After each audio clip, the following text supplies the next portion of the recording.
नमस्कार, मैं तरुण वर्मा, दिल्ली में क्लिनिकल साइकोलॉजिस्ट हूँ। इस वीडियो में एक बहुत महत्वपूर्ण साइकोलॉजिकल डिसऑर्डर के बारे में आपसे बात करूँगा, जिसका नाम है सोमैटिक सिम्पटम डिसऑर्डर, एसएसडी। बहुत आम होता है ये समस्या कि लोगों को कई बार मेडिकल कंप्लेंट्स होती हैं, फिजिकल सिम्टम्स आते हैं और वो कई सारे डॉक्टर से चेकअप भी करा लेते हैं। जगह जगह अलग अलग तरह के डॉक्टर से, कार्डियोलॉजिस्ट, न्यूरोलॉजिस्ट, गैस्ट्रोएंट्रोलॉजिस्ट, यूरोलॉजिस्ट और ना जाने कितने अलग अलग डॉक्टरों से वो मिलते हैं और अपनी जो भी मेडिकल कंप्लेंट्स होती हैं, फिजिकल कंप्लेंट्स होती हैं, उसके लिए चेकअप कराते हैं, डायग्नोसिस लेते हैं और हर बार डॉक्टर उन्हें कहता है कि आपको कोई फिजिकल प्रॉब्लम नहीं है, हर तरह का टेस्ट करके हमने देख लिया है, पहले भी डॉक्टर्स ने आपका टेस्ट किया है और ऐसा कोई भी आपको फिजिकल मेडिकल डायग्नोसिस नहीं दिया जा सकता किसी डिसीज को लेकर। इसलिए डॉक्टर्स कह देते हैं कि आपको स्ट्रेस या साइकोलॉजिकल सिम्टम्स हैं। मतलब कि डॉक्टर ये कह देते हैं कि आपका जो स्ट्रेस है, आपके जो साइकोलॉजिकल टेंशन, वरीज हैं, उस वजह से आपको ये प्रॉब्लम्स आ रही हैं। तो आपको कुछ नहीं है, आपको कोई बीमारी नहीं है, आप जाओ घर में मस्त रहो और अपनी एंग्जाइटी का ट्रीटमेंट लो, एंग्जाइटी की दवा दे देंगे या फिर वो आपको कहेंगे कि कोई ट्रीटमेंट की जरूरत नहीं है। पर पेशेंट जो होता है वो कहता है कि मुझे तो भाई मेडिकल सिम्टम हो रहे हैं, मुझे तो यहाँ पेट में बहुत गैस हो रही है, दर्द महसूस हो रहा है, सर मेरा बहुत दर्द रहता है, मेरा जो सांस है वो फूलती रहती है, मेरे को जो है बार बार जो है यूरिनेशन के लिए जाना पड़ता है, कॉन्स्टिपेशन मुझे बहुत ज़्यादा हो रही है, किसी ना किसी तरीके से लिम्ब में, मतलब किसी हाथ में, पैर में दर्द महसूस होता है। तो दर्द की कंप्लेंट हो जाना, सेक्सुअल कंप्लेंट्स हो जाना, सर भारी हो जाना या गैस्ट्रिक प्रॉब्लम्स हो जाना, इस तरह की प्रॉब्लम्स पेशेंट दिखाता रहता है, बोलता रहता है कि मुझे प्रॉब्लम हो रही है। पर जितने भी डॉक्टर से मिल लो, कितने भी डॉक्टर से मिल लो, ऑनलाइन कंसल्टेशन करा लो, चेकअप करा लो, बड़े हॉस्पिटल में मिल लो, क्लिनिक पे मिल लो, यहां तक कि एलोपैथी के अलावा आयुर्वेद, होम्योपैथ डॉक्टर से भी मिल लो, कोई भी डॉक्टर किसी डेफिनेट फाइनल कंक्लूजन पर नहीं पहुंच पाता कि आपको यह बीमारी है। तो ऐसे जो मेडिकली अनएक्सप्लेन्ड सिम्टम्स होते हैं, मतलब सिम्टम है, पेशेंट उसका अनुभव कर रहा है, पेशेंट को वो एक्सपीरियंस हो रहा है, पेशेंट के लिए वो एक रियलिटी है, मतलब वो उसे महसूस करता है, उससे उसकी सोच, उसकी फीलिंग्स, उसके बिहेवियर, उसकी कंडीशन बहुत खराब हो रही है। पर बावजूद इसके कोई डॉक्टर उसका डायग्नोसिस नहीं दे पाता, कोई मेडिकल टेस्ट कुछ भी फाइंड नहीं कर पाता कि भाई आपके शरीर में समस्या क्या है। कोई ऐसा डेफिनेट डायग्नोसिस, डिसीज आइडेंटिफाई नहीं किया जा पाता जिससे कि डॉक्टर्स कह पाए, बड़े बड़े डॉक्टर्स किसी भी तरह से बता पाए कि आपको यह बीमारी है। तो ऐसी समस्याओं को, जिसमें कि पेशेंट अपने कुछ मेडिकली अनएक्सप्लेन्ड सिम्टम्स, जिनका कोई डायग्नोसिस नहीं मिला है मेडिकल सिस्टम में, डायग्नोस्टिक सिस्टम जो मेडिकल का है, उसमें जब कोई डायग्नोसिस, कोई डिसीज आइडेंटिफाई नहीं हो पाता, तो उस तरह के अनएक्सप्लेन्ड सिम्टम से जब पेशेंट बहुत ज्यादा डिस्ट्रेस्ड रहता है, परेशान रहता है, उसकी विचार, उसकी सोच, उसके भाव और उसकी जो डेली लाइफ है वो बहुत डिस्टर्ब हो जाते हैं, ऐसी कंडीशन को कहा जाता है सोमैटिक सिम्पटम डिसऑर्डर। अब यहां पर कुछ इंपॉर्टेंट चीज समझने की है। आमतौर पर जब आपको डॉक्टर बोलेंगे कि भाई ये कोई प्रॉब्लम नहीं है, स्ट्रेस की वजह से है, कुछ नहीं हुआ, आपको ठीक हो बिल्कुल, तो पेशेंट के लिए ये सुनना और ये समझना बिल्कुल आसान नहीं होता, क्योंकि पेशेंट उस सिम्टम को एक्सपीरियंस कर रहा है। अक्सर ये गलती कर दी जाती है कि बहुत सारे ऐसे साइकोलॉजिकल प्रॉब्लम्स होती हैं जिसमें कि फिजिकल डिसीज की मैनिफेस्टेशन आती है, मतलब फिजिकल सिम्टम बनता है और ये कहा जाता है कि भाई ये स्ट्रेस है, इसलिए इलाज मत लो, मतलब मेडिकल इलाज मत लो। पर पेशेंट इस बात से कन्विंस नहीं हो पाता।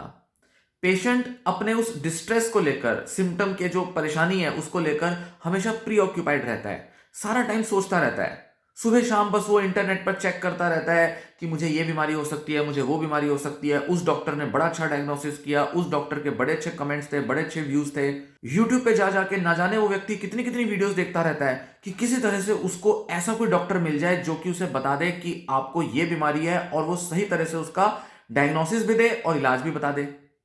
पर सफलता नहीं मिलती। 5 से 7% पेशेंट्स ऐसे होते हैं जो कि डॉक्टर्स के पास विजिट करते हैं और उनकी जो मेडिकल प्रॉब्लम है कभी आइडेंटिफाई नहीं हो पाती, कभी भी डायग्नोज नहीं हो पाती, कोई पता ही नहीं चल पाता कि ये किस टाइप की बीमारी है। अब ये सारे पेशेंट्स जो हैं, क्योंकि इनको ना आइडेंटिफाई किया जा पा रहा है इनके डिसीज को, ना इनको कोई इलाज मिल पा रहा है, तो ये उससे परेशान हो जाते हैं। तो ये जो साइकोलॉजिकल परेशानी है, इसी को कहा जाता है सोमैटिक सिम्पटम डिसऑर्डर। अब जो इसमें भूल हो जाती है, जैसा कि मैं बता रहा था कई डॉक्टर्स, फैमिली मेंबर्स और कई साइकाइट्रिस्ट और साइकोलॉजिस्ट भी ऐसा मान लेते हैं कि ये जो सिम्टम आ रहे हैं ये मन का वहम है, ये ज्यादा सोचते हो इसलिए ऐसा हो रहा है, ये आपका शरीर जो है ये नए नए सिम्टम्स बनाए जा रहा है और आप उसके बारे में सोच सोच के अपने को परेशान किए जा रहे हो। इस बात से कन्विंस ना हो पाने के कारण अक्सर जिन लोगों को सोमैटिक सिम्टम डिसऑर्डर होता है वो सही इलाज नहीं ले पाते, वो डॉक्टरों पर भरोसा नहीं कर पाते, वो साइकोलॉजिस्ट या साइकाइट्रिस्ट के पास भी जाने से हिचकिचाते हैं क्योंकि साइकोलॉजिस्ट साइकाइट्रिस्ट डायरेक्टली उनको बोल देते हैं कि आपको कोई समस्या नहीं है, मन का वहम है। तो ऐसे में जो हताशा होती है, डिसअपॉइंटमेंट होती है, उस वजह से पेशेंट की बीमारी और ज्यादा बढ़ती जाती है। और ये जो सोमैटिक सिम्टम डिसऑर्डर है ये अपने रूप बदल लेता है, इसकी सीवियरिटी बढ़ जाती है और पेशेंट के अंदर डिप्रेशन, एंजाइटी जैसे जो बीमारियां हैं वो भी पैदा हो जाती हैं। मतलब ये बहुत आम होगा कि जिन लोगों को कई महीनों सालों से ये जो सोमैटिक सिम्टम्स आ रहे हैं, इनका इलाज ना होने के कारण, इनकी प्रॉपर काउंसलिंग या थेरेपी ना होने के कारण ये जो लोग हैं ये सीवियर हो जाते हैं और जिस वजह से इनमें डिप्रेशन के सिम्टम्स बढ़ जाते हैं। तो ऐसे में डिप्रेशन, एंजाइटी के सिम्टम्स हो जाना और साथ साथ उनके अंदर सोमैटिक सिम्टम्स भी बने रहना उनकी हेल्थ को और ज्यादा कॉम्प्लिकेट कर देता है। तो यहां एक चीज समझने की जरूरत है कि सोमैटिक सिम्टम डिसऑर्डर की कैटेगरी एक ऐसी कैटेगरी है जिसमें अनएक्सप्लेन्ड मेडिकल सिम्टम्स की वजह से पेशेंट उससे बहुत ज्यादा प्रीऑक्यूपाइड रहता है, सोचता रहता है, उसकी फीलिंग्स बदल जाती हैं, डिस्ट्रेस बहुत ज्यादा आ जाता है और साथ साथ उसके बिहेवियर्स में चेंज आ जाता है। जैसे पेशेंट हमेशा अपने को बहुत ज्यादा बीमार समझने लगता है, पेशेंट बहुत ज्यादा डिसअपॉइंट होकर, डीमोटिवेटेड होकर अपने काम, अपनी डेली रिस्पॉन्सिबिलिटीज को छोड़ देता है। उसको हमेशा ऐसा लगता है कि क्योंकि मैं बीमार हूं, क्योंकि मुझे ये समस्या है, इस वजह से मैं ये काम नहीं कर सकता, मैं घर से बाहर नहीं जा सकता, मेरे लिए छोटा सा काम करना भी मुश्किल है, मुझे बहुत थकान है, मेरे को बहुत सर दर्द हो रहा है, मैं बहुत थका हुआ हूं और मेरे अंदर ताकत नहीं है, एनर्जी नहीं है। इन सारे सिम्टम से जब पेशेंट अपने को घिरा हुआ पाता है और अपने को बहुत ऑक्यूपाइड पाता है तो ऐसे में उसकी जो रेगुलर जो डेली लाइफ की फंक्शनिंग है वो इफेक्ट हो जाती है। पेशेंट अपने जॉब पे जाना छोड़ देता है, बिजनेस करना छोड़ देता है। महिलाओं में अगर ये समस्या है, अगर वो वर्किंग है तो भी उनको समस्या आती है, घर की जिम्मेदारियां उठा रही हैं, हाउसवाइफ्स हैं तो भी उनको समस्या आने लगती है, वो अपनी जिम्मेदारियों से दूर जाने लगती हैं। तो ये जो फंक्शनिंग जब इफेक्ट होने लगती है तब और भी ज्यादा सीवियर कंडीशन में पेशेंट पहुंच जाता है और तब उसे इलाज की जरूरत होती है। तो ये जो मैंने अभी आपको बताया कि किस तरह से अनएक्सप्लेन्ड मेडिकल सिम्टम्स एक साइकाइट्रिक डिसऑर्डर का कारण बनते हैं, यहां फिर से मैं कहूंगा ध्यान देने की जरूरत है कि जरूरी नहीं, बिल्कुल भी जरूरी नहीं कि ये जो सिम्टम्स हैं ये प्योरली मन का वहम है। ये बिल्कुल भी ऐसा नहीं होता कि ये जो सिम्टम्स आ रहे हैं ये किसी भी बीमारी का इंडिकेटर नहीं हो सकते। फर्क बस इतना होता है कि पेशेंट बहुत ज्यादा सोचता रहता है, परेशान हो जाता है, डिस्ट्रेस्ड हो जाता है, जिस वजह से उसे ये डिसऑर्डर साइकाइट्रिक रूप में डेवलप हो जाता है। किसी भी डिसऑर्डर को साइकाइट्रिक तब कहा जाता है जब किसी भी कारण की वजह से, भले ही वो हमारे माहौल में हो, हमारी सोच में हो या हमारे शरीर में हो, किसी भी ऐसे कारण की वजह से जब व्यक्ति के अंदर इमोशनल डिसफंक्शन हो जाए, इमोशनल डिस्ट्रेस उसका बढ़ जाए और उसकी रेगुलर डेली लाइफ की फंक्शनिंग इफेक्ट हो जाए और patient day by day severe condition में पहुंचने लगे, उसको इलाज की जरूरत हो और शायद बिना इलाज के वो उससे मुक्त ना हो पाए, छुटकारा ना पा पाए, तब उस केस में किसी भी कंडीशन को हम साइकाइट्रिक कहेंगे, मतलब साइकोलॉजिकल डिसऑर्डर है। तो यहां पर क्या हो रहा है, सोमैटिक सिम्टम डिसऑर्डर के केस में शरीर के सिम्टम्स, सोमैटिक सिम्टम्स जिन्हें कहा जाता है, सोमैटिक मतलब शरीर से जुड़े हुए, शरीर से संबंधित, तो शरीर से संबंधित सोमैटिक सिम्टम्स जब पेशेंट के साइकोलॉजिकल पेन और साइकोलॉजिकल डिस्ट्रेस का कारण बनते हैं तब हम कहते हैं कि ये एक साइकोलॉजिकल कंडीशन बन गई। तो ये समझने की चीज है कि बहुत सारे ऐसे पेशेंट हैं जिन्हें साइकाइट्रिक सिम्टम्स, मतलब कि मूड, थॉट और बिहेवियर में जो चेंजेस हैं, डिसफंक्शन है लाइफ का, वो इसलिए डेवलप हुआ क्योंकि वो अपने शरीर के इन सिम्टम्स से जूझ नहीं पा रहे, उसका सामना नहीं कर पा रहे, उनको ठीक नहीं कर पा रहे। ये ऐसे है कि एक सिम्टम बना हुआ है पर उसको हम अपनी लाइफ से निकाल नहीं पा रहे हैं, इसलिए हम साइकोलॉजिकली बहुत परेशान हो गए हैं। जैसे कि हमारे को लाइफ में किसी भी तरह का स्ट्रेस हो सकता है जिसे हम निकाल नहीं पा रहे, घर में किसी तरह के कलेश हैं, फाइनेंशियल प्रॉब्लम्स हैं, घर में किसी व्यक्ति को बहुत लंबी बीमारी है, या हमें खुद भी कोई फिजिकल बीमारी है जो कि डायग्नोस्ड है, जैसे मान लीजिए लंबे समय से कैंसर है, हार्ट कंडीशंस हैं, बिल्कुल बेड रिडन हो गए हैं, मतलब कि बिल्कुल बिस्तर से निकल नहीं पा रहे हैं, तो कोई भी व्यक्ति जो इस तरह की कोई कंडीशन से फेस कर रहा होगा, उसके अंदर साइकोलॉजिकल सिम्टम्स डेवलप हो सकते हैं, वो बीमार हो सकता है। सोमैटिक सिम्टम डिसऑर्डर के अंदर अनएक्सप्लेन्ड, बिना किसी डायग्नोसिस पर पहुंचे जब सिम्टम्स एक्सपीरियंस हो रहे होते हैं, उनकी वजह से परेशान हो जाना सोमैटिक सिम्टम डिसऑर्डर कहा जाता है। तो ये जो सिम्टम्स हैं, ये मन का वहम नहीं है। हां, यहां पर एक चीज मैं जरूर कहना चाहूंगा कि बहुत से पेशेंट्स, क्योंकि उनको कोई बीमारी का डायग्नोसिस नहीं मिला या टेस्ट में आइडेंटिफाई नहीं हो पाया, इसका मतलब ये नहीं कि कोई ऐसी बीमारी होगी जो किसी टेस्ट से आइडेंटिफाई हो सकती होगी तभी इसको हम ट्रीट कर पाएंगे, या तभी जो है पेशेंट जो है वो सुकून से चैन मिलेगा उसको। नहीं, कई बार बॉडी के अंदर नर्व सेंसिटिविटी,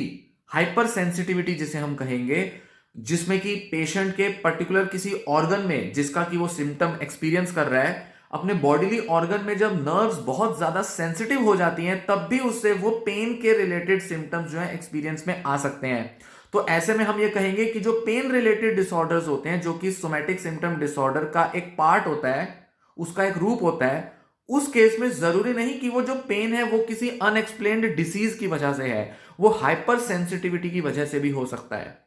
साइकोलॉजिकल स्ट्रेस की वजह से इम्यून रिस्पॉन्सेज बदल जाते हैं, डिस्ट्रेसिंग हो जाता है अंदर पेशेंट की बॉडी का इम्यून सिस्टम,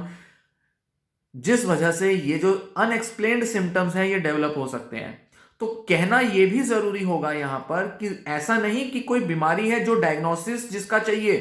नहीं, साइकोलॉजिकल स्ट्रेस वाले फैक्टर्स, बॉडी की सेंसिटिविटी बढ़ जाना, ऐसे कुछ प्रॉब्लम्स की वजह से भी ये सिम्टम्स आ सकते हैं सोमैटिक नेचर वाले। तो उस केस में स्ट्रेस को रिजॉल्व करना, टेंशन एंजाइटी को दूर करना, और किसी भी तरह से अपने लाइफ में जो परेशानियां हैं साइकोलॉजिकल नेचर की, उनको रिजॉल्व करके ही पेशेंट अपने इन सोमैटिक सिम्टम से निजात पा सकता है। तो साइकाइट्रिक नेचर का होने का सिर्फ इतना मतलब नहीं है कि सिम्टम आया और उस वजह से पेशेंट परेशान है। वो सिम्टम एक्चुअल में भी स्ट्रेस की ही वजह से हो सकता है, जरूरी नहीं कि वो किसी बीमारी की वजह से हो।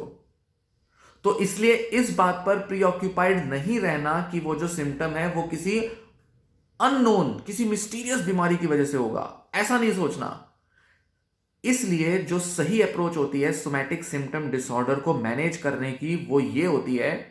कि पेशेंट अपने उस सिम्टम को ट्रीट किए बगैर उसको सहन करे, और उसको सहन करने की ताकत बढ़ाए, अपनी कोपिंग स्किल्स बढ़ाए, और उस सिम्टम के रहते हुए भी वो अपनी डेली फंक्शनिंग को इंप्रूव करे, अपने मूड, अपने थॉट, अपने बिहेवियर के अंदर आए हुए एबनॉर्मल चेंजेस, अनहेल्दी जो चेंजेस हैं, उनको रिजॉल्व करे, ताकि वो हेल्दी फंक्शनिंग को अटेन कर पाए, अचीव कर पाए, बावजूद इसके कि वो थोड़ा थोड़ा अपना वो जो माइल्ड या मॉडरेट लेवल ऑफ इंटेंसिटी का सिम्टम जो है वो उसे एक्सपीरियंस कर रहा है। तो ऐसे में बिना उस बीमारी को या उस सिम्टम का इलाज किए हम फिर भी उस साइकोलॉजिकल डिस्ट्रेस को दूर कर सकते हैं, और यही एक मकसद होता है सोमैटिक सिम्टम डिसऑर्डर के ट्रीटमेंट में, मैनेजमेंट में। तो ये जो इस वीडियो में मैंने आपको 2-3 इंपॉर्टेंट चीजें बताई, पहला, सोमैटिक सिम्टम डिसऑर्डर क्या होता है ये बताया, सोमैटिक सिम्टम डिसऑर्डर मन का वहम नहीं है ये भी बताया, अनएक्सप्लेन्ड मेडिकल सिम्टम है जिसका कोई फिजिकल कॉज हो भी सकता है और नहीं भी, ये भी बताया, और साथ ही साथ वो स्ट्रेस की और टेंशन और एंजाइटी की वजह से हो सकता है, ये भी मैंने आपको बताया। तो इन सब चीजों को ध्यान में रखते हुए सबसे बेस्ट, सबसे अच्छी अप्रोच यही होगी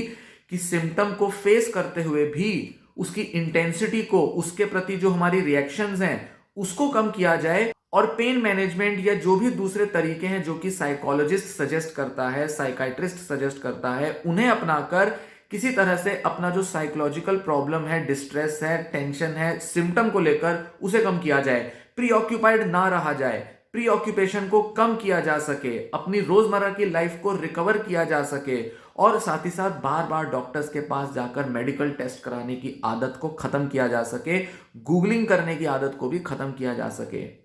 बार बार यूट्यूब वीडियोस देखना, बार बार गूगल पे इंफॉर्मेशन चेक करना, डॉक्टर से ऑनलाइन कंसल्ट करना, या डॉक्टर्स के पास जा जाके विजिट करना, या खुद ही किसी मेडिकल लैब में जाके टेस्ट करा लेना, इन सब चीजों से बचा जा सके।